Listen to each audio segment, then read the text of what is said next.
कल आपका पाठ चल रहा था महामना मालवीय, महामना मालवीय, उसका एक पैराग्राफ हमने बताया था।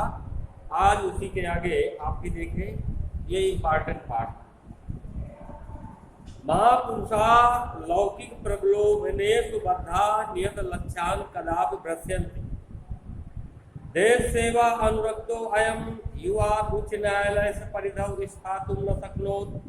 पंडित मोतीलाल नेहरू, लाला लाजपत राय प्रभृति अन्य राष्ट्रनायकैः स स्वोऽपि देशस्य स्वतंत्रता संग्राम में अवतीर्णा देहल्यां त्रयोदशतमे कांग्रेसस्य अधिवेशने अयम् अध्यक्ष पदम अलंकृतवान्। रोलट एक्ट इत्याख्यस्य विरोधस्य ओजस्वी भाषणं कृत्वा आंग्ल शासका भीता जाता। बहुवारं कारागारे निक्षिप्तो अपि अयं वीरः देश सेवाव्रतं न अत्यजत्। महापुरुषा, जो महापुरुष होते हैं, लौकिक माने सांसारिक, प्रलोभनेषु लालच में, मोह में बंधे होते हुए भी नियत लक्ष्यान् अपने निश्चित उद्देश्य से कदापि कभी भी विचलित नहीं होते, अपने लक्ष्य को प्राप्त करते। हिंदी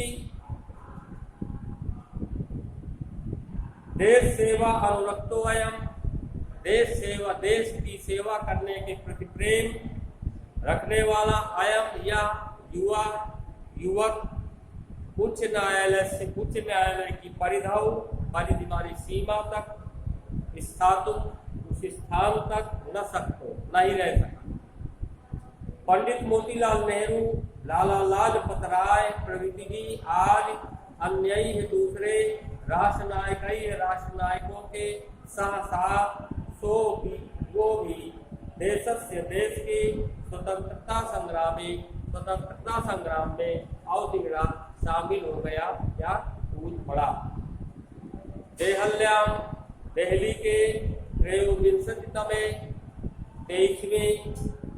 कांग्रेस अधिवेशने अयम, कांग्रेस के अधिवेशन में जब कांग्रेस की सभा हुई थी तो अयम या अध्यक्ष के पद को अलंकृतवान, सुशोभित किया, यानी इनको अध्यक्ष बनाया गया। रोलट एक्ट इत्याख्य से अंग्रेजों ने एक नियम बनाया था, रोलट एक्ट, उसका इन्होंने विरोध किया था। तो इस विरोध का ओजस्वी भाषण सुनकर आंग्ल शासका, अंग्रेजी शासक भीता माने भयभीत जाता हो गए, डर गए। बार बार कारागारे जेल में निश्चित तो अभी डाले जाते हुए भी अयम वीरा, यह वीर देश सेवाव्रतम, देश सेवा का जो संकल्प लिया था न अत्यजत, नहीं छोड़ा। हिंदी संस्कृत आंग्ल भाषासु, हिंदी संस्कृत अंग्रेजी भाषाओं में अस्य इनका समान अधिकार आसीत था, यानी त्रिभाषा हिंदी संस्कृत अंग्रेजी में इनका समान अधिकार था। हिंदी हिंदू हिंदुस्तानम उत्थानाय, यानी हिंदी हिंदू और हिंदुस्तान के उत्थान के लिए अयम यह निरंतरम लगातार प्रयास अक्रोध किया। शिक्षा से ही देशे समाजे चा, देश में और समाज में नवीना प्रकाशा उदेति, नया प्रकाश उदय होता है। अतः इसलिए श्री मालवीय ने वाराणसी में काशी विश्वविद्यालय की स्थापना किया। अस्य निर्माणाय, इसके बनवाने के लिए, निर्माण के लिए अयम यह जनान, लोगों से धन अयाचत मांगा। जनाचा, और लोगों ने महत् अस्मिन ज्ञान के, महत्वपूर्ण इस ज्ञान यज्ञ में प्रभुतम बहुता धन असमय इनको प्रयत्न उपलब्ध कराया या दिया। तेन निर्मितो अयम, जिससे बना हुआ निर्मित अयम यह विशाल विश्वविद्यालय भारतीय दानशीलताया भारतीयों की दानशीलता का श्री मालवीय से यह साचा और श्री मालवीय की कीर्ति का प्रतिमूर्ति की तरह सुशोभित है। साधारण स्थिति को भी जना, साधारण स्थिति का कोई भी व्यक्ति महत्व उत्साहेन मनुष्यतया महत्वपूर्ण उत्साह के द्वारा और पौरुषता के द्वारा असाधारण कार्यम अपि कर्तुम क्षमा, असाधारण कार्य को करने में भी समर्थ हो सकता है। इति दर्शयत मनीष मूर्धन्य मालवीय, ये मनीष मूर्धन्य विद्वान मालवीय ने इति दर्शयत ये दिखाया।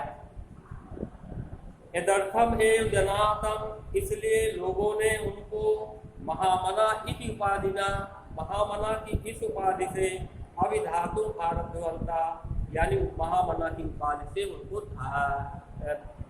प्रदान किया या सम्मानित किया।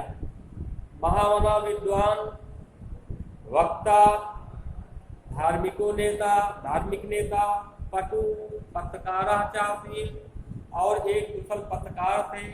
परम हास्य, लेकिन इनका सर्वोच्च गुणा, सबसे बढ़िया गुण जन सेवई असीम, लोगों की सेवा करना। यत्र जहाँ कुत्रापि कहीं भी अयम यह जनान लोगों को दुखी पीड़माना पश्यत और पीड़ित लोगों को देखा, तत्रैव वहीं सह वो शीघ्र ही उपस्थिता, वहाँ उपस्थित होते हैं। सर्वविधम सहायंच, और हर प्रकार से उनकी सहायता करते थे। तन मन धन, प्राणी सेवा, प्राणियों की सेवा, अस्य स्वभाव एव आसीत, इनका स्वभाव था। अद्य अस्माकं मध्ये अनुपस्थितो अपि, आज हमारे बीच में अनुपस्थित रहते हुए भी महामना मालवीय यशसो अमूर्त रूपेण, उनकी वो तो नहीं है लेकिन उनकी मूर्ति के रूप में यश जो है प्रकाशम वितरण, प्रकाश को बांटते हुए अंधे तमस निमग्नान, और अंधकार में लोग डूबे हैं उनको सन्मार्ग यानी सच्चा मार्ग दर्शन दिखाने के लिए स्थान में जने उपस्थित हो और जन में उपस्थित है। जयंती ते महाभागा जन सेवा परायणा जरा मृत्यु भय नास्ति येषां कीर्ति तनोपति। जयंती ते महाभाग, उस महापुरुष की जय हो, जन सेवा परायणा, जिसने अपना संपूर्ण जीवन लोगों की सेवा में समर्पित कर। जरा मृत्यु भयम नास्ति, बुढ़ापा और मृत्यु से जिसे भय नहीं है। ऐसाम कीर्ति तनोपचित, वो यश रूपी उनके शरीर है जिसकी बुढ़ापा और मृत्यु से उसका भय नहीं है। ये बच्चों पाठ था आपका, और ये पाठ भी पूरा हुआ। इसके बाद हम आपका एक पाठ बच रहा है पंचशील सिद्धांत, और उस पाठ को लेकर के हम कल उपस्थित होंगे। कल आपको जो है वो पाठ आपको बताया जाएगा ना। तब तक के लिए फिर धन्यवाद।